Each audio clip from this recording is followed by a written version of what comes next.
እሺ ሰላም ጤና ይስጥልኝ የተከበራችሁ ጉባኤ ቤተሰቦች እንዴት ናችሁ? ዛሬ ትንሽ የኔትወርክ ጉዳይ በጣም እያስቸገረኝ ነበረ። ምናልባት ከመቅረት የሆነ ነገር ተቋረጠም ብሎ ማለት የተሻለ ስለሚሆን በዛ መልኩ ነው የመጣ ነው ማለት ነው። ሁሉም ሰው ገብቶ ሁሉም ነገር ሼር እስከሚያደርግ ድረስ ምናልባት የሚያስደን ከሆነ መሸጋገሪያ የሚሆኑ መቆያ የሚሆኑ ነገሮችን እያነበብን እንሄዳለን ማለት ነው። ዋናም ነገር ነው ጀስት በሱ መልኩ ላይ አብረን እንቀጥላለን። በአማራ ክልል ላይ ያሉ እንግዲህ የትምህርት ጉዳይን ታውቃላችሁ። ባለፈው ዓመት እንደዛ ሆኗል። ዛሬም ደግሞ ትምህርት እንዳይጀመር ብዙ ጥረት እያደረጉ ያሉና የትምህርት ቤቶች ላይ ያለውን ነገር ዘመናችን ነው 2017ኛ ነው እያሉ የሚማግጡ ባለጌዎችን ሁሉ እያየን ነው። በየትኛውም አግባብ እየተደረገና እየተደረገ ያለው ነገር አጨብጫቢውም ሆነ የሚጨበጨብለት ሰው ለመጥፋትና መጠፋፋት እንጂ ለማሸነፍ እንዳልሆነ ብቻ ነው ማረጋገጥ የምፈልገው። እኔ የምትሄዱበት መንገድ በዚህ ጉዳይ ላይ የሚደግፉ ምን የምትሉ ሰዎች በትክክል ሰዎችና ጤነኞችም ከሆናችሁ ኢቭንፍ ለሌላው ማዘን አይደለም ለራሳችሁ እንኳን እንደሰው ቆሙ በሰውነት ስልጣን ከሰው ጋር አብሮ ለመኖር እንኳ ብታስቡ እየሄዳችሁበት ያለው ነገር አግባብ አይደለም። እብደቱ በዝቷል። ራስንም ሌሎችንም ለማጥፋት የሚካሄድበት ነገር በጣም በጣም የሚያሳፍር ነው። ዓይን ያወጣ ነው። እየሰረቁ እየዘጉ እየደፈሩ ምን እያሉ የበዛ ነውር እየፈጸሙ በዚህ ልክ እንደ ጀግና እንደ ታጋይ ብሎ ራስን መቁጠር ምናልባት የተላኩበት ያንን ሰው እያስጨበጨቡ ራሱን እንድታጠፉ ተቀጥራችሁ ሊሆን ይችላል። ነገር ግን እናንተ ጋር አብሮ እያጨበጨበ የገባውም ሆነ ሳይገባው በጥላቻ ያበደ ሁሉ አብራችሁ መሰለፉ ነገ ዋጋ የሚያስከፍለው መሆኑን እያወቀ እንዲገባበት ብዬ ማሳሰብ እፈልጋለሁ። እንግዲህ እንደ ጉባለች ቤተሰብ እንደምታውቁት እኛ ኢትዮጵያውያን የኢትዮጵያዊነትን ክብራችንን፣ የሰውነትን ክብር፣ የሃይማኖታችንን ማንኛውንም የተወደዱ ነገሮችን ሁሉ ለማሳጣት እና እነዛ ክፎች ያለንን ጥንካሬ ለመበረዝና ለራሳቸው ምንድነው ቆሻሻ ነገር ቀኝ ለማስገዛት ወይም ለመግዛት ሲፈልጉ የሰሩትን ፕሮፓጋንዳ በሙሉ በማበስ ሰዎች ሰው እንዲሆኑ ኢትዮጵያውያን ኢትዮጵያዊ እንዲሆኑ በየትኛውም ዓለም ላይ ቢሄዱ ከሰው ልጆች ጋር በእኩልነት የሚያሰልፋቸው የተቀደሰ ማንነት እንዲገነቡ ለማስቻል ከብሔርተኝነት ከጎጠኝነት ከወደቅንበት ነገር ሁሉ ለመነሳት ሁሉም ሰው ለራሱ ራሱን እንዲያክም ወደ ራሱ እንዲያይና ራሱን አስተካክሎ በአሸናፊነት ወደፊት እንዲቀጥልና ጽንፈኛና ባንዳ የሚነግድበትን ነውረኛ ሁሉ ከራሱ ላይ እንዲያራግፍ ነው። የምናያቸው የምንሰማቸውን ነገሮች በሙሉ ለሰውነት የሚጠቅሙ ከሆኑ ብቻ ተቀብለን የምናሰዳቸውና የማይጠቅሙ ከሆኑ በምክንያት የምንጥልበትን አቅም እንድንፈጥር ለመጠቆም ያለው ባለች ኢትዮጵያ ጋር አብረን ለመነጋገር የምንሞክረው ማለት ነው። ሰው የሆነውን ነገር በዓለም ላይ ያለውን ነገር በሙሉ ተገንዝበን ዓለም ወዴት እየሄደች ነው፣ እኛስ ወዴት እያልን ነው፣ ትናንትና ምን ነበር፣ ዛሬስ ምን ነበር እያልን ነገሮችን ከራሳችን አንጻር እየለካን እየሄድን ለመዳንና ለማሻሻል ንግግራችንም ሆነ ማንኛውም አካሄዳችን በሙሉ ከገባንበት ችግርና ማንኛውም ጥንቅጥ ነፃ ወጥተን እንደ ሰዎች ታላቅ ሀገር እንዲኖረን በታላቅነት ክብራችን እንድንገኝና ሁልጊዜም ለሰው በጎ አሳቢዎች የነገሮች ሁሉ ባለቤት እኛ መሆናችንን ማረጋገጥ የሚያስችል ውጤት እንድናመጣ በማሰብ ነው። ደህና ናችሁ ወይ? እንዴት ናችሁ? እንግዲህ ልጆቻቸውን ወደ ትምህርት ቤት ገብተው እንዲማሩ ሁሉም ቢተባበር ብሎ የአማራ ክልል የትምህርት ቢሮ የተናገረው ነገር አለ። ልጆችን ወደ ትምህርት ቤት ልኮ ለማስተማር ሰዎች ያልቻሉበትን ሁናቴ ነው የሚያስታውሰው። ለ2017 ትምህርት ዘመን ምን ያህል ተማሪዎችን ተመዘገቡ ተብሎ ሲታሰብ በአማራ ክልል ባለፈው ዓመት ትምህርት መግባት ከነበረባቸው 6 ሚሊዮን ተማሪዎች መካከል ግማሽ ያክሉ በክልሉ ባለው የጸጥታ ችግር ምክንያት ትምህርት እንዳልተከታተሉም በወቅቱ የክልሉ ትምህርት ቢሮ አመላክቶ ነበር ማለት ነው። በተለይም በጎጃም ቀጠና የሚገኙ አብዛኞቹ የ6ኛ፣ የ8ኛ እና የ12ኛ ክፍል ተማሪዎች ፈተና መውሰድ አለመቻላቸውንም በተለያየ ጊዜ ገልጧል ማለት ነው። እስካሁን በ2017 ወደ ትምህርት ቤት የመጡ ተማሪዎችም በጣም ጥቂቶች መሆናቸውን ይሄው ዛሬ እየተናገረ ነው። ችግሩ ሳይቃለል በዚህ ዓመትም ቢሮው 7 ሚሊዮን ተማሪዎችን ለማስተማር ቢያቅድም ከነሐሴ 20 2016 ዓ.ም ጀምሮ ባደረገው ምዝገባ ግን እስካሁንም ድረስ የተመዘገቡት 2 ሚሊዮን አይሞሉም ይላል። ሚንስ ከ7 2 ብቻ ማለት 5 ሚሊዮን ገደማ እንግዲህ እንዳልተመዘገቡና ወይም አሁን ለምትፈክሩም ምንም ለምትሉ እንደ ወዳጅ ለምታወሩ በተለይ ውርደታችሁን ውድቀታችሁን እንድታረጋግጡት ነው። ይሄ በእናንተ ላይ ቢሆን ምን ማለትና ይሄ በትውልድ መካከል ምን ያህል ክፍተት እንደሚፈጥር እንድታስቡ ነው። እንደ ጥላት የምትሰሩ በባንዳነት ክብር አድርጋችሁ የምትሄዱ ከሆናችሁ ግን ይሄ ስኬታችሁ ነው ማለት ነው። እድሜያቸው ከ4 እስከ 6 ዓመታት የሆናቸውን 1,760,000 ህፃናትን ለመመዝገብ ታቅዶ የተመዘገቡት 324,000 ያክሉ ብቻ ናቸው። ከአንደኛ ክፍል እስከ 8ኛ ክፍል 4,800,000 ተማሪዎችን ይመዘገባሉ ብሎ የክልሉ ትምህርት ቢሮ ቢያቅድም ባለፉት 20 ቀናት የተመዘገቡት ግን ከ1,300,000 አይበልጡም ብለዋል። በሁለተኛ ደረጃ ትምህርት ቤት 1,200,000 ተማሪዎች ይመዘገባሉ ተብሎ የታቀደ ቢሆንም ወደ ትምህርት ቤት የመጡት ግን 300,000 ብቻ የሚያክሉ ናቸው ነው የሚለው። ተማሪዎች ለምን ወደ ትምህርት ቤት አልመጡም? ለአፈጻጸሙ ዝቅተኛ መሆንስ ምን ምክንያት አለው ብሎ ያስቀመጠው የራሱን ነገር አለ ማለት ነው። በክልሉ ያለው ወቅታዊ ሁኔታ ማን ምን እንደሆነ፣ ማን የፈጠረው ምን ያለው እንደሆነ፣ በተማሪዎች ዘግይቶ የመመዝገብ ልማድ በመኖሩ ፖለቲካን ከትምህርት ጋር የማያያዝና ጉዳዮችንም ሆነ ሌሎችን ምክንያቶች እንደሚጠቀሱ የክልሉ ትምህርት ቢሮ ዲዮች በዴ እንግዲህ የተናገረው ነው ማለት ነው። በዛ በሰጠው ቃለ ምልልስ ላይ የተጠቀሰ ነገር ነው ማለት ነው። ይሄ የክልሉ የትምህርት ቢሮ የህዝብ ግንኙነት ኃላፊ አቶ ጌታቸው ቢያዝን ለሬዲዮ ጣቢያው በሰጡት ቃለ ምልልስ ልጆች ወደ ትምህርት ቤት እንዲመጡ የሀገር ሽማግሌዎች፣ የሃይማኖት አባቶች፣ ተጽዕኖ ፈጣሪ ሰዎች፣ መንግስትና መንግስታዊ ኃላፊነት ያላቸው ሰዎች፣ በጫካ ያሉ ወንድሞችም ጭምር ሊተባበሩ ይገባል ሲሉ ጥሪ አቅርበዋል። ሁሉም ተባብሮ ትውልድን ማስተማር ላይ በዚህ ልክ መጨካከል የትኛውም ዓለም ላይ ያልተደረገ መሆኑን ማስገንዘብ ሞክሯል። ወላጆች በሰጡት ቃል የልጆች ወደ ትምህርት ቤት አለመሄድ እንዳሳሰባቸውና ጉዳዩ ከባድ እንደሆነም ጠቁሟል። በአንዳንድ የገጠር ክፍል ትምህርት ቅንጦት እየሆነብን ነው ሲሉም ለሬዲዮ ጣቢያው ተናግረዋል።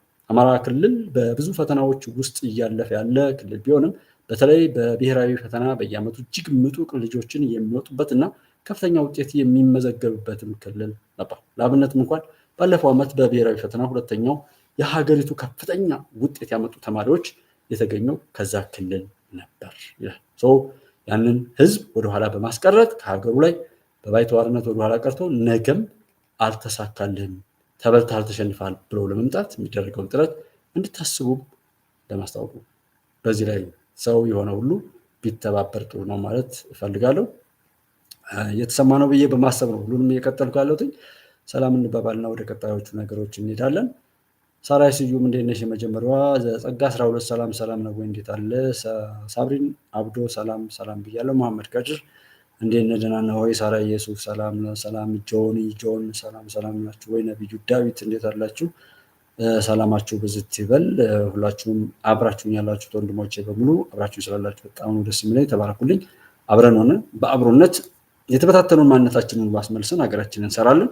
የሚሆነውም ሀቁም እሱ ነው። ከዛ የተለየ ነገር የለውም ማለት ነው። ደህና ናችሁ እና ቤቲ ሰላም ሰላም። መሰረት ፉፋ ሰላም ብያለው። መልኮ 938 ሰላም ሰላም። ዘውዲቱ አቦይ ደህና ነሽ? እንዴት አለሽ? ጠፍተሽ ነበረ። በሰላም ነው ወይ? እና ዛሬ ላይ እንደምታውቁት ነው ሰላማችሁ ብዙ ይትበል። በሁሉም ቦታ ላይ አብረን በመሆን ያን የተበላሸውን ሁሉ እንትን ለማለት እንግዲህ ትግሉ ይሄ ነው። ትግሉ ማን ምን እየታገለ እንደሆነ የሚታገላችሁን ነገር በሙሉ እንዳይሳካላችሁ ምን የሚላችሁ ሰው ያ ወዳጅ ነው ወይ? ያ ነው ወይ ጀግናችሁ? የምንሰራውን ነገር በሙሉ በተለያየ ቦታ እኔም ጋር እንደዛ የምታደርሱ ሰዎች አይዶን ነው እንዴት እንደምትሉ ምን ብዬም መገሰጽና መምከር እንዳለብኝ አላቅም። ያንን ሂሳብ እንኳን የማሰሩ ትናንትና ኡስታዝ ጀማል ጋር ኪንግስ ኦፍ አባይ ላይ የምጽፉትን ነገር በስልክም ገብቼ የተናገሩበት ሁናት የነበረ ማንም ሰው የሀገሩን መሪ እንደዛ አይልም። ግን መሪውን እንዲሄድለት ኦር እንደዛ አይነት ክፋት በራሳችሁም ላይ በእናት በአባታችሁ በምትወዷቸው በምትሏቸው ወይም የእናንተንን በሚሉትም ላይ ቢሆን በዛ ልክ የጨከናችሁና ያንን ተለማምዳችሁት ስለመጣችሁ ነው። የ120 ሚሊዮን ህዝብ መሪ ጠቅላይ ሚኒስትር ዶክተር አብይን በዛ ልክ የሆነ ነገር ለማለት የፈለጋችሁት ኢቭን ኢትዮጵያዊነት እናንተ የተናገራችሁትና ያላችሁትን እንኳን መልሶ ለማለት እኔ በጣም ነው የሚቀፈኝ። እንደ ሰይፍ ይመታል ዘንድ በሰራችሁትና በግልጽ በመጣችሁት በተለይ ብዙ ሰዎችን ሲበክሉ የሚውሉ ሰዎችን ለማለት የምናገረው ንግግር አለኝ። ግን ይሄ በኮሜንት በውስጥ ላይ ኢንቦክስ ምናምን የምታደርጉ ሰዎች በጣም ያስጠላል። ፍከራው ምንም እንደማያመጣ ታውቁታላችሁ። ይኸው ለ2 ዓመታት ተማሪዎችን 7 ሚሊዮን ታቅዶ 2 ሚሊዮን የሚሞላ እየተባልክ ነው። በዚህ ላይ አሁንም ቆመህ ካለህ እኔ የማየው የመጀመሪያው ጠላቴ አንተ ነህ። አንተን መቼም ቢሆን በሚገባው መሸከፍ ግዴታ እንደሆነ ነው የማውቀው። የመጀመሪያው ለዚህ ነገር ላይ አጨብጭቦ በእጁም በአይኑም በጉልበቱም በገንዘቡም በማንኛውም ነገር ላይ አሁን ላይ ለደረሰው ኪሳራ ሁሉ አስተዋጽኦ ያደረገና በአደባባይ የሚናገር ሁሉ ያው የሚጠብቀው ነገር እንዳለ በማሰብ መስራት አለበት። ከዛ ውጭ ምንም እንትን ስለማይል ማለት ነው። እንደምታዩት ነው። ቴሌግራም ላይም ሆነ ምናምን ተደብቀ ስምህም ይባል ምንም አታመልጥም። የትም ማምለጥ አይቻልም። ዘመኑ ላይ ዲጂታላይዜሽን ነው። እንደው ዝም ብሎ የሆነ ቤተክርስቲያን ላይ ስለተቀመጥክና ከአንተ በኋላ ላይ ያለው የተደናገረው ህብረተሰብ ስላስቸገረና ለዛ እዝነት ያ ሸር የተሸከምከው የሽፍቶች ሁሉ አሻጥር የእናንተ ፕሮጀክት እንዳልሆነ ስለሚታወቅ ነው እንጂ መንግስትም መከላከያ ሰራዊትን በትዕግስት እንትን የሚለው የት እንዳላችሁ ጠፍቶት እንዳልሆነ አይ ነው። የላኩት ሰዎችም ምን ነክተው ምን እንደሚያመጡ ያውቁታል። ከኋላ አሰልፈው ያሉት ነገር አለ። ማዕቀብ የሚባል ሰብአዊ መብት ይኸው የዓለም የተባበሩት መንግስታት ድርጅት የሚባለው በሰሞኑ ላይ አይታችሁ ከሆነ ሪፎርም ይደረግ ከሚለው ጥያቄ በላይ ግብፅ እዛ ጋር መሳሪያ አራገፍኩ እዛ 12 ጊዜ እንትን ብላ አሁንም ለሌላ ጊዜ ደብዳቤ ስታስገባ ውድቅ የተደረገባት ግብፅ የረከሰ ነገሯን እዚህ ጋር ስታደርግ በእውነት ቢኖር ያ የተባበሩት መንግስታት የሚባለው ቢኖር አንድ ነገር ማለት የለበትም። ሰው ከተጎዳ በኋላ ነው ኢትዮጵያ ውስጥ የሆኑ ሰዎች እንደዚህ ተጎድተውብኛል የሚል ዛሬ መግለጫ ይሰጣል። ኢትዮጵያ ውስጥ ሲሆን ነው የዓለም የተባበሩት መንግስታት ድርጅት የሆነ ስራ የሚሰራው። በዛ ልክ ውርደት ባለጎች የሆነ ቅጥ የሚያጡበት ነውራቸውን የሚተፉበትና የሚተገብሩበት መስሪያ ቤት የተወደደን ነገር ሁሉ ያረከሱ እንደሆኑ ነው። ለምንድን ነው ጋዛ ያችን የምታክል ሀገር ለማጥፋት ውሃም ሞት ሽረታቸውን እንትን ላለ ማለት ሲሉ በገቡበት ሁሉ ሰው መግባት በማይችልበት ውሃ እንዲገባ የውቅያኖስ ውሃ ጠልፎ አልከተታችሁም? ከ39 በላይ በአንድ ቀን በወጣ ሪፖርት ከ39 በላይ የሆኑ የእርዳታ ድርጅት ሰራተኞች አልሞቱም እንዴ? ጋዜጠኛ ምናምን ሰብአዊ መብት የት? የሃይማኖት ተቋማትን 45 መስጂዶች ከ14 በላይ የሚሆኑ ቤተክርስቲያናት ያውም ጥንታዊ የሆኑ የፍልስጤም አብያተ ክርስቲያናት አልወደቁም እንዴ? ለምንድን ነው ይሄን ማወራው? መንግስታት ያለህ ገላጋይ ያለባት ዓለም ናት ብላችሁ እንዳታስቡ ነው። ባለጌዎች የነገሱባትን። ለዛ እኮ ነው ነውር ከዕለት ዕለት እየሰፋ ጦርነት ከዕለት ዕለት የሚያቀጣጥሉ እንጂ የመሳሪያ ፋብሪካ ያላቸው ጦርነትን የሚቸረችሩ እልቂትን የሚቸበችቡ እንጂ መኖራቸው የት ላይ ነው ያለው? እኔና እናንተ ምን ታዲያ ዩክሬንና ሩሲያ ላይ ያለውን እልቂት ለማስቆም ሲሞከር ታያላችሁ። የፍልስጤምና ከፍልስጤምና እስራኤል ጋር ያለውን ነገር ለማስቆም ሲሞከር ታያላችሁ። አንዴ ከየመን ጋር፣ አንዴ ከሂዝቦላ ከሊባኖስ ጋር፣ ከዛው እንደገና ከፍልስጤም ጋር ሆኖ ሌላ ይሄው ዛሬ ግብፅ አርፈሽ ብትቀመጭ ይሻልሻል። ሌላ መቋሰል ስላለ ነው። በነገራችን ላይ ኢትዮጵያ ጋር ተያይዞ ያለው ነገር ምን እንደሆነ ባናውቀው፣ ለጊዜው ግን ለግብፅ አርፈሽ ብትቀመጪ ይሻልሻል፣ እስራኤል ከኢትዮጵያ ጋር ናት የሚል መግለጫ በተባበሩት መንግስታት አሜሪካ ውስጥ ላይ ያሉ አንድ የጦር ጀነራል የተናገሩት ማለት ነው። ስለዚህ ጦርነቱን ለማስፋት መካከለኛው ምስራቅ ተጧጡፎ እስከዚህ እስከ የመን ጫፍ ድረስ ይመጣል። ጅሃዳዊ ሃይማኖታዊ ነገር ሁሉ አስይዘውት ይመጣል። ያው ጸሎተኛ ሰው ብቻ የሚያልፈው ፈተና እስከዛ ድረስ ያዘጋጁ መሆኑን ስለምናውቅ ማለት ነው። ቀድመንም ቢሆን ብናውቀው የግብፅም ሆነ የሌላው መሰባሰብ ግን አያሸንፈንም። የሚያሸንፍበትም ነገር የለም። የዛም ሩሲያ ላይ ወይም ሩሲያና ዩክሬን ጋር ያለው ነገርም እዛ ጋር በሚገባው ውጤቱ ይታያል ማለት ነው። ከኢትዮጵያ ጋር የሚቆሙም ሌሎች እንትኖች አሉ። ጌጣጌጦች እንዳልኳችሁ ኢትዮጵያ ታገኛለች። ምን ትላለች? መጥፋት ያለባቸው የኢትዮጵያ ጠላቶች ደግሞ ሆም ብለው ተነሳስተው በሚለኩሱት ነገር ቀብራቸውን እንፈጽማለን። በዛም ይባል በዚህ የኢትዮጵያ መሻገር እውን ነው። ሰው ለማስደንገጥ ምንም ነገር ቢያወራችሁ በዚህ ከበብኩ በዛ መጣሁ እያሉ የሚሏችሁ እነዚህን ሁሉ እኛ ቤት ነበሩ። ትምህርት የመዝጋት አጀንዳ የማን ነው? ኢትዮጵያን የመከፋፈል አጀንዳ የማን ነው? የክልልነት ሰዎች አንድ ሆነው እንዲጣመሩ የሚሰራ ሰው አለ? ለመበተን የሚሰራ ዓለም ላይ ነው። ያ ማለት ምንድነው? ፍትህ ከፈጣሪ ብቻ የምንጠብቅበት እንጂ ስሙ ትልቅ እንደዚህ የተባበሩት መንግስታት የምግብ ተራድኦ ድርጅት ሳረሰው ማስታወስ የምፈልገው የህወሓት ጦርነት እንዲያውጅ አንዴ ጌቾ ተናግሮ ነበር። መከላከያን አጥቁ ብላችሁ ያዛችሁ እናንተ አሜሪካኖች ናችሁ፣ አሁን ደግሞ አቁሙ ትሉናላችሁ እያለ ወደዚህ ወደ ደብረሲና ተቃርቦ ተመለሱ ምናምን ሲባል እንደዚህ የሳተላይት ድጋፍ እየተደረገለት እየተሽጎጠጎጡ የመጡበትን በዛን ጊዜ ከ1100 ምናምን በላይ የሚሆኑ ተሳቢ መኪኖች ተሳቢ ኤሮትራከርስ ትግራይ ለእርዳታ ገብተው የጫኑትን አይዶን ፈጣሪ ወቅ ግን የጫኑትን ጭነው ከገቡ በኋላ ህወሓት ሰራዊት ሲያመላልስባቸው ነበር። እነዛ መኪኖች የት ነው የቀሩት? ስለ እነዛ መኪኖች ለምን አልተወራ? ዛሬ አንድ ዜና ከ300 ሚሊዮን ብር በላይ የመከላከያ ሰራዊት ለመኪና ትራንስፖርት ሊከፍል ይገባል የሚል አንድ ድርጅት ሲናገር ነበር። እነዛ መኪኖች የት ገቡ? ለምንድን ነው እነዛ መኪኖች ዝም የተባሉት? ስለ ሚዲያ ባለቤት እዚህ ሀገር ሲያቃጥር ሲያባላን የኖረ ኖረኛ ሁሉ ይሄው ስፖንሰር ይደረጋሉ። እኔ ክፋት ብናገር እኔ ቡትዝ የሚያስተዋውቅልኝ ይኖራል፣ ይሄን ቻናል ጎፈንድም የሚሰበስብ ይኖራል፣ ገንዘብ ሳፖርት ሊደረግ ይችላል። ጀስት ምንም ግን እኔን ትልቁን ሰው ሁሉም ሰው ትልቅ ነው የሰውነትን ከፍታ የሚያዋርድና እንደ ሸቀጥ የሚቸረቸር ማንነትን በመስጠት ነው እንጂ ከፍታዬ ክብሬ እንደተቀመጠ ሆኖ አይደለም እንደዛ የሚያደርጉት። ቡትዝ ተደርጎ ብዙ ነገር ይደረጋል። አልጎሪዝሙም ራሱ የተለማመደው እንደዛ ስለሆነ ዲስፕላይ ያደርጋል። የሚያዩን ሰው ማየት ትችላላችሁ። በአንድ ሀፍታ የሚገባ ሰው ወይም ላይቭ ላይ የሚታይ ሰው ያክል ነው የሚታየው ቻናሉ።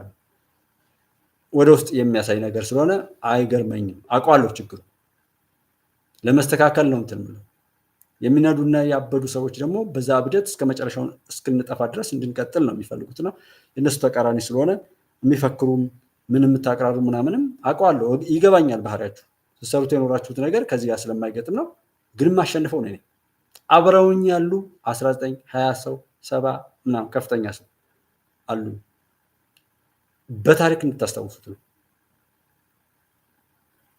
እና የወደብንም ጉዳይ በዓለም ሁናቴ ሳትጠይቅ መውጫ ይሰጣት ኢትዮጵያ ተብሎ መሰጠት ያለበትን ነገር አሰብን አጭበርብሮ የወሰደው የኤርትራ መንግስት ዛሬም ከተላላኪዎቹ ጋር እዛ ተሄዶ ዓለም እንዴት ዓለም አንድ ትሁን፣ እንዴት ከገባችበት ችግር እንትን ይበል ሪፎርም ይደረግ፣ ከ1.4 ቢሊዮን በላይ ህዝቦችን ያካተተውን አፍሪካን አህጉሩን ራሱ ክፍለ ዓለሙን የረሳ የተባበሩት መንግስታት አወቃቀር በራሱ ጤነኛ እንዳልሆነ ማመን፣ አሸባሪዎች ምናምን ከማደራጀት ጀምሮ እነሱ እንዳደረጉ እንደግሌ ባቅም እንደ ማንኛውም ጠቅላላ እውቀት ግን ሊጠፉ ባለመቻላቸው ብቻ ጠርጥር።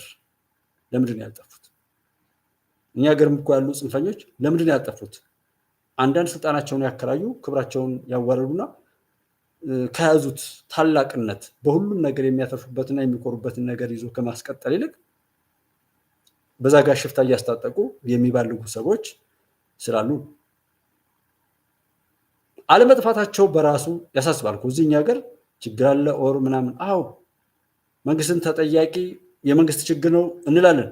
እኛ ምን ሰራን የምትለዋ ስለምትይዘኝ ነው። እኔ በድፍረት መንግስት ችግር አለበት ማለው ዜጎች ተባብረው ከዛ መከራ ለመውጣት ጥረት ስለማያደርጉ አብረው ለመቆም ፈቃደኞች ስላልሆኑ ዛሬም ቢሆን በመጸጸት ክፎች ለክፋት ሲተባበሩ መልካም ነገር የሚያደርጉ ሰዎች ደግሞ አብረን ባለመቆማችን የቀጠለ መከራ ምናምን ነገር ስላለ ነውና በዓለም ላይ እንዳጠቃላይ እዛ ሲባል ኤርትራ፣ ሶማሊያ እና ግብፅ ኢትዮጵያን ለማጥፋት ተባበሩ ይላል አንዱ ርዕስ። እነሱ አብረው እንትን ያሉበት ቀን ያ ነበር። ግን ያ ነው የሚያሳስበን። አሁን እዛው ወደ ሶማሊያ የመጣችው ግብፅ ናት የምታሳስበን። እኛ ማሰብ ያለብን ሸኔ እየከሰበ ከሄደ ሌላ ሸኔ እንዳይፈጠር ማድረግ፣ አብረን ለመቆም ህዝቡ መተባበር። ሌላ ቦታ ላይ አማራ ክልል ላይ ያለውን ከበብ አድርጎ ጭካኔው በዚህ ልክ ነው። ለዚህ ነገር ያልተባበረና ይሄ ነገር እንዲጠፋ ያልፈለገ በቃ ጠላት ነው። ጠላት ከሆነ ብቻ ይሄ ነገር እንዲቀጥል ይፈልጋል። ወዳጅ ከሆነ እንደው ሌላው ቀርቶ በሰውነት የሚያዝን እዝነቱ አእምሮ ያልተበላሸበት ሰው ካለ ግን እንዲህ አይነት ነውረኛም ቡድን በማስወገድ መተባበር ነው። ካልተባበረ ሌላውን ማልማት ኤርትራ ውስጥም እንድ ማለት ትግራይ ውስጥ ያለው ነገር ቢሆን ሁለቱ ያለው ሽኩቻ የብልግና መገለጫ ነው። ይሄን ሸፋፍኖ ነበር። ትናንት ያጠፋው ጥፋት አላሳፈረው ብሎ ዛሬ ላይ በድፍረት የመጣበትን ሁኔታ አይቶ ዳግም ያ ነገር እንዳይከሰት ሊያደርግ የሚችለውን ዘላቂ ነገር ሊያመጣ የሚችለውን ነገር እንትን ነው ማስተካከል። በእንደዛ አይነት መልኩ እንትን ማለት ጥሩ ይመስለኛል ማለት ነው። ኦኬ ላይክ እያልከኝ ነው? አይ ዶንት ኖ እዚህ ጋር ላይክ አድርግ ይለኛል መሐመድ።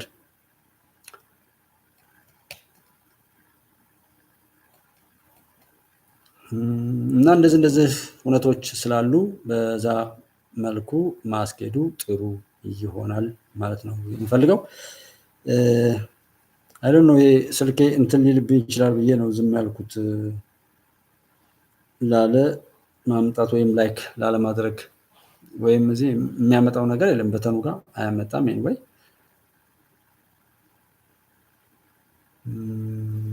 አይታይም። ይሄ ኬዙ ይታወቃል። ሞይ አንደኛው አልጎሪዝሙ ራሱ እንደዛ አይነት ነገር ስለማይወድ ነው። ሁለተኛው ሰው እንትን አይልም። ዩቲዩብ በደንብ ነው ብዙ ቪዲዮዎችን ካጠፋውለት በኋላ ከሆነ ጊዜ በኋላ በጣም እንትን እያለው ነው። ኢምፕሬሽኑ ከፍ ብሏል። ሰው ብቻ ለማየት ስለማይፈልግ ነው እንጂ የሱ ኢምፕሬሽን በጣም እንትን እያለለት ነው ያለው። አይደል ስሪጂ ብሎ ነው የቆመው። ኤኒዌይ በዛም የሚባል በዚህ እነዛም ግብጽ፣ ኤርትራና ሶማሊያ እዛ ጋር አብረን ላሻጥርና ለተንኮል እንሰለፋለን ብለው ለአንድ ዓለም ለአንድ በጎ ነገር የሚሰለፉበት መድረክ ላይ እነሱ ደግሞ ለክፋት የተሰለፉበት ማለቴን ተከስቷል ማለት ነው። ሌላው እንዳልኳችሁ የተባበሩት ምናምን የሚባለውም ደግሞ ቢሆን ምንም ነገር ማምጣት ባለመቻሉ እኛንን ነገር ተረድተን ዛሬ ላይ አቁሙ ብሎ ያልተናገረ ሰው ነገ መጥቶ አንቺ ኢትዮጵያ እንደዚህ ነሽ፣ አንቺ ሶማሌ እንደዚህ ነሽ፣ አንቺ ግብጽ እንደዚህ ነሽ እየተባለ መባሉንም መስማት እንደሌለብን መጠቆም እፈልጋለሁ። ያንን ካወቅን ምን እንላለን? እርስ በርሳችን ነገሮችን በባለቤትነት ለማስተካከል እንትናል። ያንዳንዱ ሰው በእኛ ለመጫወት የሚሰራ መሆኑን ብቻ ያረጋግጥልናል ማለት ነው። ስለዚህ እሱ ነገር ላይ ትኩረት ሰጠን ለመስራት ዝግጁ መሆን ይገባናል። ላይክ አድርጌያለሁ። እሺ፣ ስለዚህ በዛ እና በዚህ ማንኛውም ነገር እኛ በባለቤትነት ለማስተካከል እንሄዳለን። ምንም የሚያመጡት ነገር የለም። ግብጽ እስራኤል ከዚህ ጋር ትሆናለች እያለች እየገፋች በራሷ ሀገር ላይም መርዶን እያወጀች ስትናገር የነበረችዋ እስራኤል ማለት ግብጽ ማለት ነው። እስራኤል አሁንም ረፊ የሚል ነገር መጥቷል። ይሄ እንኳን ተብሎ እነሱ ሳይባሉሉ ስለሚሰሩት ነው ወደዚህ ላመጣው ይቻላል። ከዛ ግብጾች ተሎበይ ጠቅላይ ሚኒስትር ዶክተር አብይን እንትን በይልን ምናምን የሚሰሩ አሉ በተለያየ ቦታ። ቅድም እንደሱ ጋር የሚያየው ነበር። በጣም በጣም ጸያፍ ነገር ሁሉ እየተደረገ ሀፍረታቸው ወይም ማፈሪያቸው የተበላሹባቸው ብዙ ሰዎች በጣም በጣም የሚያስጠላ ነገር እያሉ ነው ማለት። ባለፈው ግን ጠቅላይ ሚኒስትር ዶክተር አብይ ከኤርትራ ከሶማሊያ ጋርና ከኢትዮጵያ የሶስትዮሽ ስምምነት በምስራቅ አፍሪካ ላይ ሲያደርጉ ዓለም የደነገጠው ለምንድን ነው? ምን ጎሎባቸው ነው? ያንን ነገር ያጣጣሉ ሰዎች ለምንድን ነው ዛሬ እነንቶኒ ሲስማሙ ዝም ያሉት? ማወቅ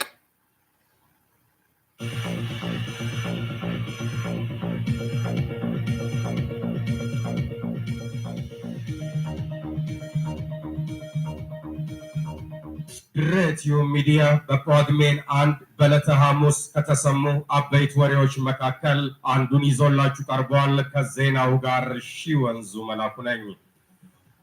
ኢትዮጵያ፣ ኤርትራና ሶማሊያ የሶስትዮሽ የትብብር ስምምነት ተፈራረሙ።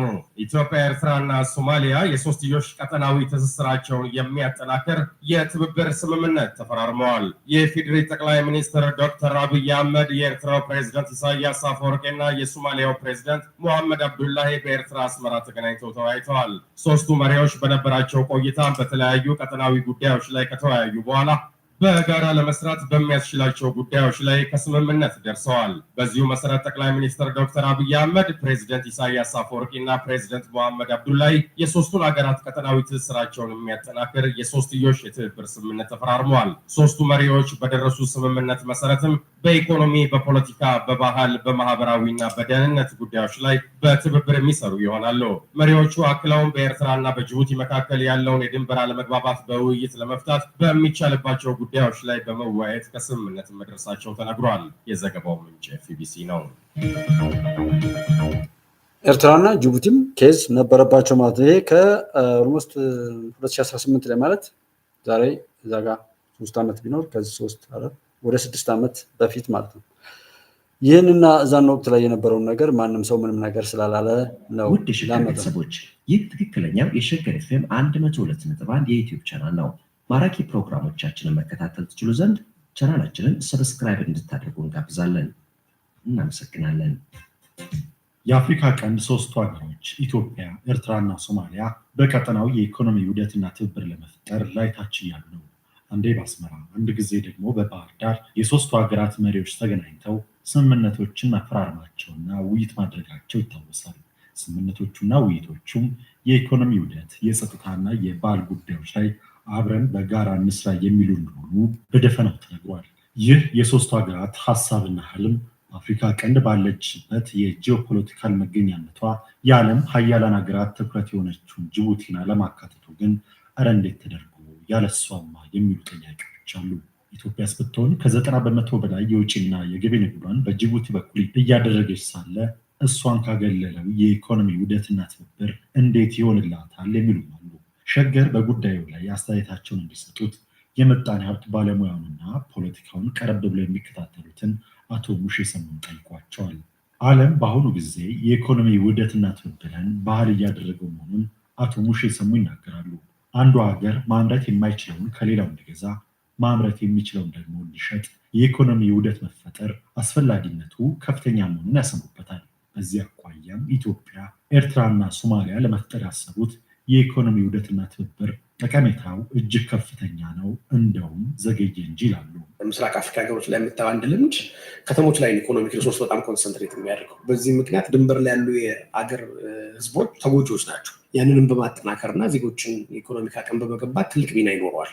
አዳዲስ ከተሞች እንዲፈጠሩ ያግዛል። ከመሀል ከተማ ውጭ ያሉ ከተሞች በኢኮኖሚ እንዲያድጉ ኢንተግሬሽን ይፈጥራል። ትራንስፖርቱ የሚያመጣው ነገር አለ። ጉድስን ትራንስፖርት በማድረግ ሆቴል ኢንዱስትሪ አብሮ ያድጋል። የቱሪዝም ኢንዱስትሪ አብሮ ያድጋል። ሌሎቹ ፋክተሮች አሉ። አንዱ ከአንዱም ጋር መተሳሰሩ ፖለቲካል አድቫንቴጅ አለው። በተለያየ ምክንያት ወደ ጦርነት ለመግባት የማትፈልግበትን ሁኔታ ይፈጥርብሃል። ከነዚህ ነገር አኳያ ስራው በጣም አስፈላጊ ነው። በድንበር ላይ የሚከናወነውን ለደህንነት ስጋት ጭምር የሆነውን የኮንትሮባንድ ንግድ ፈር ለማስያዝ በገዢ ማጣት ምክንያት ሀብት እንዳይባክን ሀገራቱ የኢኮኖሚ ውህደትና ትብብር ለመፍጠር መንገድ መጀመራቸው ይበል የሚያሰኝ ነው ሲሉ ባለሙያው ተናግረዋል።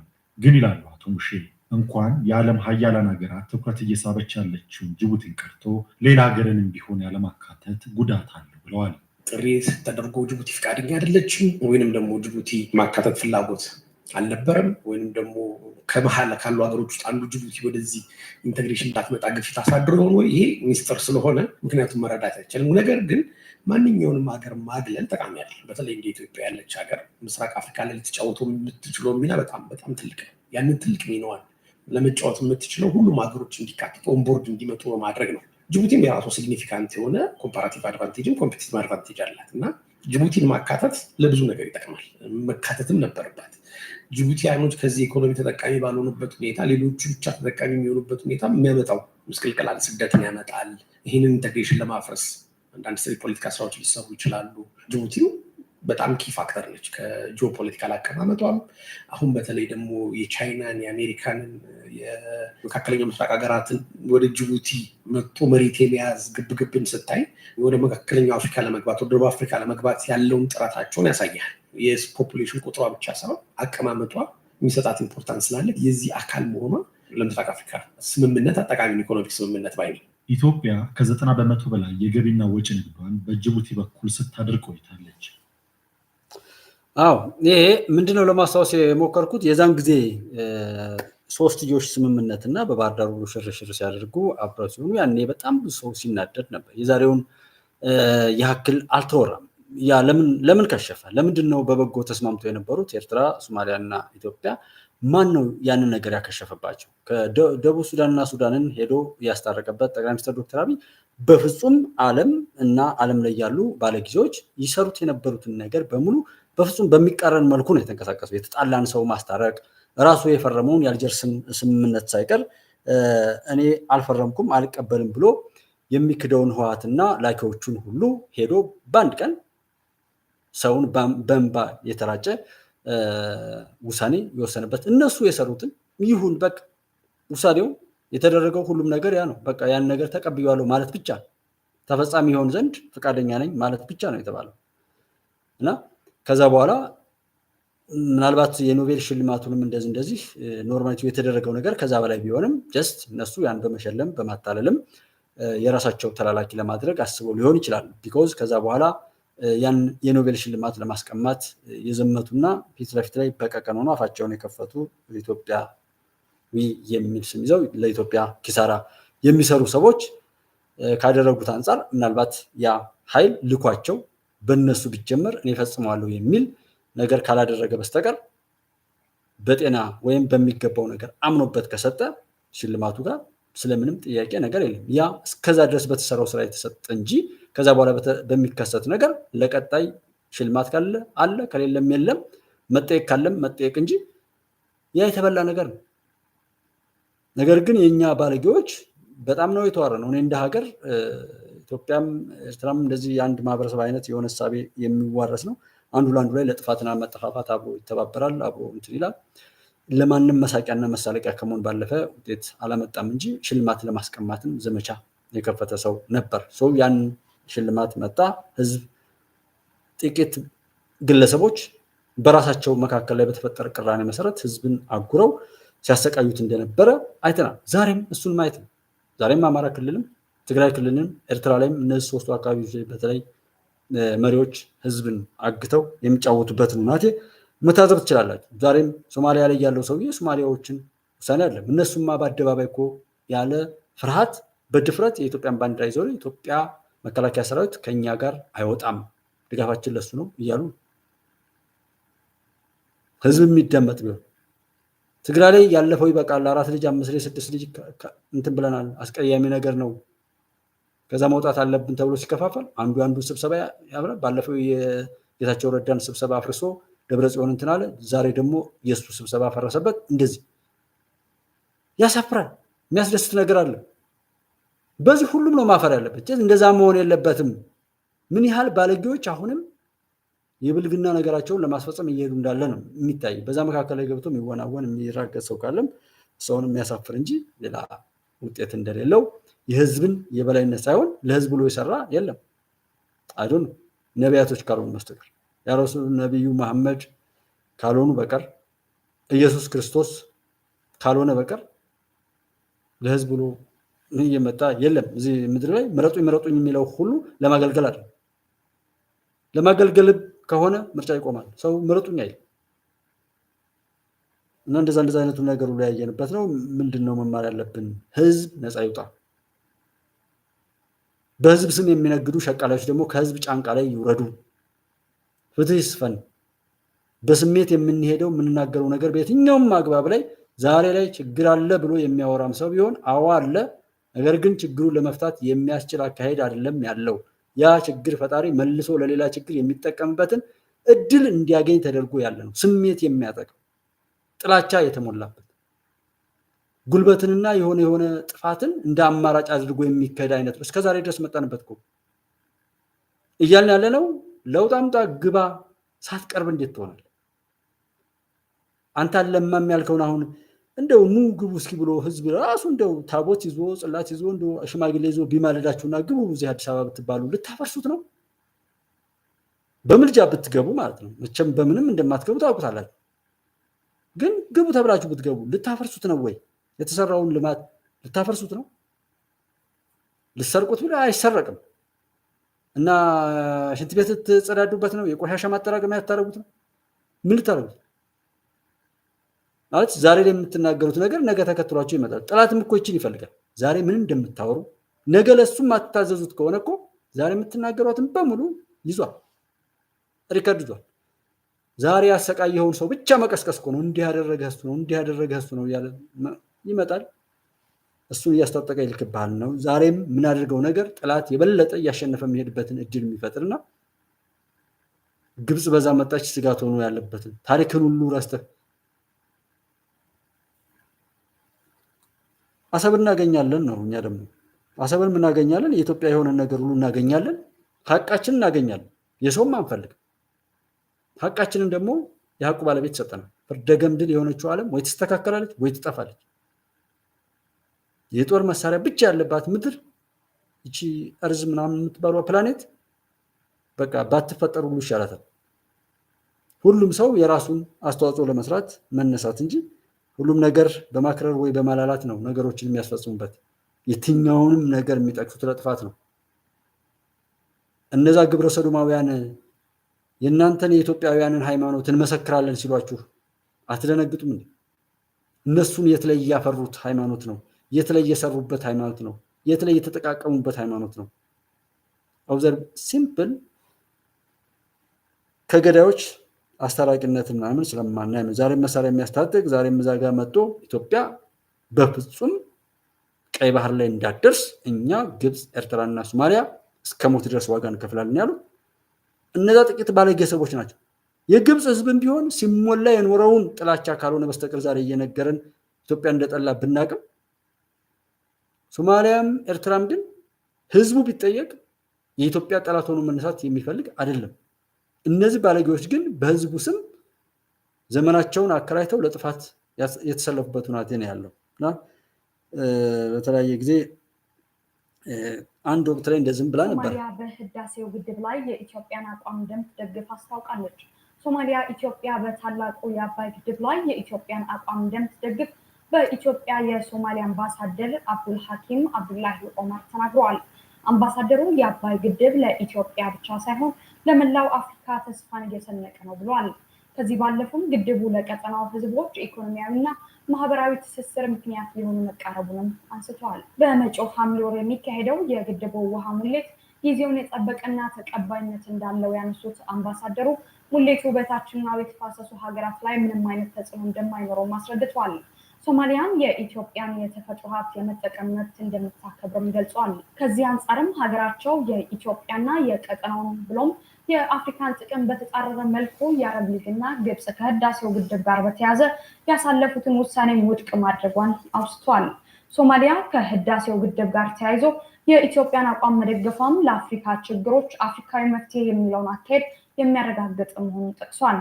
አምባሳደሩ የአካባቢው ሀገራት ከህዳሴው ግድብ ተጠቃሚ እንደሚሆኑ ጠቅሰው ግብጽ በህዳሴው ግድብ ላይ የያዘችው አቋም ተጠቃሚነትን የማያረጋግጥና ጠባጫሪነት እንደሆነ የሚያስረዱት ሀገራቸውም ተጠቃሚነቷን በማመን የአረብ ሊግን ውሳኔና አቋም መቃወምን አስገንዝቧል። ይሄ ከ4 ዓመት በፊት ሶማሊያ ከኢትዮጵያ ጋር መሆኗና የግብፅን ጠባጫሪነት እንደዚህ የአረብ ሊግ የሚባለውም የግብፅ መጫወቻ ቡድንም የወሰነውን ነገር ሁሉ አልቀበልም ብላ ያለችበት ነው። ዛሬ ምን ተገኘ? ምን ማለት ነው? ነገም ሌላ አቋም የመያዝ አይነት የመገለባበጥ አይነት ቃልን ያለመጠበቅ ተፈራረሙ፣ ቃል ገቡ፣ ምን ተባለ የሚባለው ነገር ሰዎች በዛ የሚወሰኑ አለመሆናቸው ነው ለማሳወቅ የፈለኩት። ዛሬ ላይ ተፈራረሙ፣ ዛሬ ላይ እንደዛ ሆኖ ማለት ሲፈርስ በቃ ተፈራረሙ ተባለ። ቅድም ያልኳችሁ ነው። ሶማሊያ የኤርትራና ኢትዮጵያ አብሮ መሆን ሲነገር በጣም የተናደዱ ሰዎች ሁሉ በቃ ሲፈርስ አልነገሩም። መፈራረምም መፍረስም ለውጥ የማያመጣበት ያ ጥቂት ባለጌዎች ምንድነው የፈለጉትን ነገር የሚያደርጉባት ዓለም ላይ እንዳለን የነሱ መጫወቻ ለማድረግም ነገም የሚሰሩ መሆናችን እንጂ ለሰዋዝ ነው ለዓለም ሰላም ብለው ሰላም የሚባለው ነገር በጣም ይጠሉታል። የሰው እንደምን ምን እንደሚያደርጉት ሁሉ አላውቅም። እና እልቂትና መተላለቅን በዛ ልክ የሚነግዱ መሆናቸውን ማሰብ ነው። እዛ ባህር ዳር እንደዛ ሲሆኑ ምን ሲሉ በዚህ ላይ የነበረውን ሁናቴ ሁሉ ውሰዱት ምን እንደነበር። በጣም ብዙ ሰው በሶስቱ ሀገራት አብረው እንትን ማለታቸው በጣም የሚገርም ግንኙነት ነበር የተፈጠረውና አንዳንድ ነገሮችን ብናወራ ያለምን ነገር ብንታዘብ በለንደን አስገድዶ መድፈርን ጨምሮ በሴቶች ላይ የሚፈጸመውን እንግዲህ ጾታዊ ጥቃት በየዓመቱ ጭማሪ እያሳየ እንደሚገኝ ዘገባዎች ይናገራሉ። የመዲና ፖሊስ በለንደን ማለት ነው በ2023 በየአንድ ሰዓት ልዩነት አንዲት ሴት መደፈሯን በ24 ሰዓታት ውስጥ ደግሞ 8800 ሴቶች ላይ ወንጀል መፈጸሙን ይፋ አድርጓል የሚል ነገር አለው። በ26 ደቂቃዎች ልዩነት ከጾታዊ ጥቃት ጋር ተያይዘ ሪፖርት እንደሚደርሰው ነው የከተማዋ ፖሊስ የገለጸው። ያስገድዶ መድፈር ወንጀል ከተፈጸመባቸው ውስጥም 4300ዎቹ እድሜያቸው ለጾታዊ ግንኙነት ያልደረሰ ህጻናት ናቸው ተብሏል። የት ሀገር? ለንደን። የእነሱን እኛ ስለማናወራ እዛ ላይም ስላልደረስ እነሱ እኛ ጋር መጥተው እርስ በርሳችን እንድንባላ ፕሮጀክት ቀርጸው ስለሚሰሩ እኛ ግን እነርሱ ጋር ሄደን በዛ ልክ ስላልፈተናቸው እንጂ እያንዳንዱ ባለጌ ነው። ቢኮዝ በቤቱ ያልባለገ በሀገሩ ላይ ያልባለገ በስልጣኑ ላይ በነውር ያልቆመ ሰው ክፋትና ነውርን ለሰው ልጆች ለማበርከት አይችልም፣ አይለማመድ። ዘላፊዎች፣ ተሳዳቢዎች፣ ገዳዮች፣ አስገዳዮች ያን እንደ ጀግንነት የሚቆጥሩ ሰዎች ሁሉ ያ የለመዱት የኖሩበትና ከዛ ላለመውጣት ዛሬም እየታገሉ ያሉ ይፋዊ መግለጫቸው እንጂ አዲስ ግኝታቸው እንዳልሆነ ነው። ትራምፕ እንግዲህ በዘንድሮ ምርጫ የሚሸነፉ ከሆነ ማለት ነው በ2028 ላይ ምርጫ ድጋሚ ለፕሬዚዳንትነት እንደማይወዳደሩ ተናግረዋል ይላል። ያሸንፋሉ፣ ኢትዮጵያ አመልክተዋል። ከኢትዮጵያ ነው ሹመት የሚሰጠው ተደጋጋሚ፣ ስለዚህ ያሸንፋሉ የሚል ነገር ነው። የኢራን አብዮታዊ ዘብ ሁሉም አባላት የትኛውንም አይነት የኮሚኒኬሽን መሳሪያ መጠቀም እንዲያቆሙ ትእዛዝ ሰጠ። ለምን? ኮሚኒኬሽን በሂዝቦላ ነው ባለፈው ላይ ፈንድቶ ብዙ ጉዳት በማድረሱ ምክንያት ሊሆን ይችላል። በተለያየ መልኩ የመጠለፍ አይነት ጀስት የምንጠቀመውን የኮሚኒኬሽን መሳሪያ እንኳን በአግባቡ ደህንነታችን አስጠብቀን ለመጠቀም የሚያስችለን እውቀትና አግባብ መማርና መማማር ሲገባን ዛሬ እርስ በርስ እየተራገጥ እነሱ እየሰሩ ጊዜ ያለፈበትን ነገር ወደኛ እየጣሉ እኛ ግን በዛ እንትን እያልን መሆናችንን ነው ማሳወቅ የምፈልገው። አብዮታዊ ዘብ ውሳኔውን ያሳለፈው የሂዝቦላ አባላት በሚጠቀሙባቸው የመገናኛ መሳሪያዎች ላይ በደረሰው ፍንዳታ የበርካታ ሰዎች ህይወት ማለፉን ተከትሎ እንደሆነም ተነግሯል ነው የሚለው። በርካታ ከባድ የጦር መሳሪያዎችን የጫነች የግብፅ መርከብ እንግዲህ ሞቃዲሾ ወደብ ላይ ደርሳለች የሚለው ዋናው ዜና ዛሬ እሱ ነው። በጣም ግልጽ ሆነ፣ ብዙ መሳሪያ መጣ ይላል። አንደኛው ደግሞ ግብፅ በራሷ ላይ በሁለተኛው የዓለም ጦርነት ላይ ራሽያ ተጠቀምባቸው የነበሩ ዘመናቸው ያለፉ መሳሪያዎች ናቸው። ከዚህ ዘመን ጋራ የሚወዳደሩ አይደሉም። አንዳንዱ መሳሪያ ቢሆንም መሳሪያ ነው፣ እንደዛ መሆን የለበትም ይላል። ሌላው መሳሪያው መምጣቱ ብቻ ሳይሆን እንኳን መጣ የሚተኩሰውና የዛ ባለቤት የሚሆነው ደግሞ ያው ልብ ያለው ጀግና ስለሆነ ልብ ያለው ጀግና መሆን ነው። በዛ መልኩ በድል እንቀጥላለን የሚልም ነገር አለ። አዲስ ነገር አልተገኘበትም ነው። በሊባኖስ ላይ እንግዲህ ያሉ ሊባኖስ በእስራኤል የአየር ጥቃት እንግዲህ ቢያንስ 492 አካባቢ የሚሆኑ ሰዎች ተገለውባታል። በዛ በቤሩት ያሉ ኢትዮጵያውያንም በጣም ጥንቃቄ ማድረግ አለባቸው የሚል መልዕክት ሁሉ ተላልፏል። መጠንቀቁ፣ በየትኛውም አግባብ ላይ ራስን ለመጠበቅ ጥረት ማድረጉ ጥሩ ነው። ይህን የሚመስል ነገር በመላው ዓለም እየሰፋ የሚሄድ ነው። ኢትዮጵያ ያሸነፈች ዕለት ከኢትዮጵያ ጋር ያሉ አገራትም አመላቸው ሁሉ እየተቀየረ መሄዱን ታሳቢ ያደረገ አካሄድ መሄድ ጥሩ ነው ማለት ነው። ኤሚሬትስ እንግዲህ አሜሪካ ሁለተኛዋ ዋነኛ የመከላከያ አጋር ሆና ስራ እየሰራች ነው የሚል ሁሉ አለ። ሌላው አንድ እንትን አለ። ምንድነው እዚህ በጣም የሚያስጠላ ድርጊት ይሄን ላሳይ የፈለኩት ሰብናችን ምን ያህል እየወደቀ እንደመጣ ለማሳየት ነው። በባህር ዳርም በዛም ሲመጣ ያን ሰምተን ከዛ ነገር ለመውጣት ስራ አለመስራታችንና አሁንም ትርክታችንና ታሪካችንን አስተማሪና ጠቃሚ በሆነ መልኩ አለመሄዳችን ዛሬም ድረስ የቀጠለ መሆኑን ነው እየሰማን ያለ ነው። የተፈጸመ እንግዲህ በዚህ የሆነ ወንጀል ተፈጽሟል ነው። በጫጉላ ምሽት ላይ ሚስቱን በአሰቃቂ ሁኔታ የገደለው ተጠርጣሪ በቁጥጥር ስር ዋለ ነው የሚለው። ይሄ ሟች ሪባቴ ትባላለች ብሏል። እንግዲህ በደቡብ አካባቢ መሰለኝ ሟችና ወንድሟ በግድያ ተጠርጥረው ተጠርጣሪው ማለት ነው ሟችና ወንድሟ በግድያ ተጠርጣሪው ግለሰብ አማካኝነት ቁርአን እንደሚቀሩ ከሟችት አምደልሃዲ አንደበት መስማት ችሏል ፖሊስ ማለት ነው። ተጠርጣሪው ሟችን ማግባት እንደሚፈልግ እና ለሟች ወንድም በጓደኛው አማካኝነት ሀሳቡን አቅርቧል። እንግዲህ እንደዛ አይነት ነገር ነው ማለት ነው እንትን ያለው። የሟች ወንድም አብዱልሃይም ሟች እህቱን ተስማምተሻል ወይ በሚል መጠየቁንና ከሀፍረት መግለጽ ብትፈራም ወይም በሀፍረት ያው የሴት ልጅ ውበቷ ነው አንድ በመግለጽ ብትፈራም እንደተስማማች በመረዳቱ ወደ ጋብቻ ቅድመ ሁኔታዎች ማለፋቸውን ነው የገለጠው። ከዚያም በኋላ ጥሎሽና ኒካህ ተካሂዷል ማለት ነው። ኒካ ከታሰረ በኋላም ከሌሊቱ 10 ሰዓት ገዳማ ስልክ ተደወለልኝ የሚለው ታላቅ ወይም የሷ ቤተሰብ ወንድሟ ማለት ነው ሪባቴ ታማለች እና ተብሎ ተነገረኝ ሲል ሁኔታውን ነው አስታውቋል። ወደ ቤታቸውም ሲሄድ ግን ቤቱ በፖሊስ ተከቦ ነበር። ሌላኛው የሟች ወንድም በርገና አባቴ ኒካህ እሰር ብሎ ከወከለኝ ቀን ጀምሮ ያለው ነገር ብቻ ነው ማቀው። ከዚያም ወንድሜን ከወከልኩት ኒካው ታሰረ አለኝ። ከዛ ሌሊት 10 ሰዓት ላይ ስልክ ተደወለልኝና በቦታው ድረስ ተባልኩ። ቤቱ ስደርስ ያው በፖሊስ ተከቦ አገኘሁት ነው የሚለው። በጭራሽ ያልገመተውን ነገር ሆኖ አገኘ የሚለው የሟች ወንድም ፖሊሶች እኛ ወደ አስከሬኑ እንዳንጠጋ አድርገው አስከሬኑን ወደ ሆስፒታል ወስደው እሱን ወደ ፖሊስ ጣቢያ ወሰዱት በማለት አስረድቷል ማለት ነው። ለሟች እንግዲህ በጣም ነው የሚያሳዝነው። ለሟች እህታችን ተገቢውን ፍትህ ተሰጥቶት ተጠርጣሪውንም ተገቢውን ቅጣት እንዲያገኝ እንፈልጋለን ብሏል። የሀላባ ዞን ፖሊስ መምሪያ በበኩሉ ድርጊቱ ከተፈጸመበት ሰዓት አንስቶ ተጠርጣሪውን በህግ ጥላ ስር አውሎ 5 አባላት ያለው መርማሪ ቡድን በማዋቀር ምርመራ እያካሄደ መሆኑን ነው ያመላከተው። የተፈጸመው ወንጀል ጭካኔ የተሞላበት አረመኔያዊ ወንጀል ነው ሲልም ተናግሯል ማለት ነው። ፖሊስ የተጠርጣሪውን የእምነት ክህደት ቃል እንደተቀበለና በአጭር ጊዜ ውስጥ ምርመራውን አልቆ ወደ ውሳኔ እንዲያገኝም እንደሚያደርግ እሰራለሁ ብሏል ማለት ነው። የሀላባ ህዝብ ተጠርጣሪውን በቁጥጥር ስር ለማዋል እና መረጃ ለመስጠት ላደረገው ርብርብ ፖሊስ ምስጋናውን አቅርቧል። እና ወዴት እየሄድን ነው የሚለውንም ብናስብ ጥሩ ይሆናል ማለት ነው። ለማንኛውም ይህና መሰል ሁነቶች እንደቀጠሉ ናቸው። ሌላው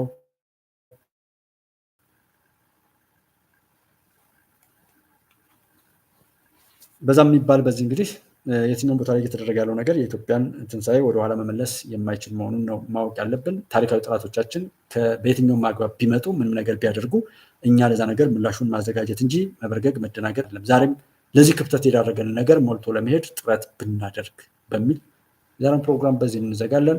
አብራችሁ ስለነበራችሁ በጣም ነው የማመሰግነው። ተባረኩልኝ። ኢትዮጵያ ታበጽሕላ በእግዚአብሔር። ኢትዮጵያ ትሻገራለች፣ ጠላቶቿን ትቀብራለች። በዛም ይሁን በዚህ የተሰባሰበውን ጠላት ሁሉ በሙሉ በራሱ ጉድጓድ ትቀብራለች። ፈጣሪ ኢትዮጵያን ያሻግራል። አብረን ከሚሻገሩት እንሆን። ሰላሙን ተባረኩ።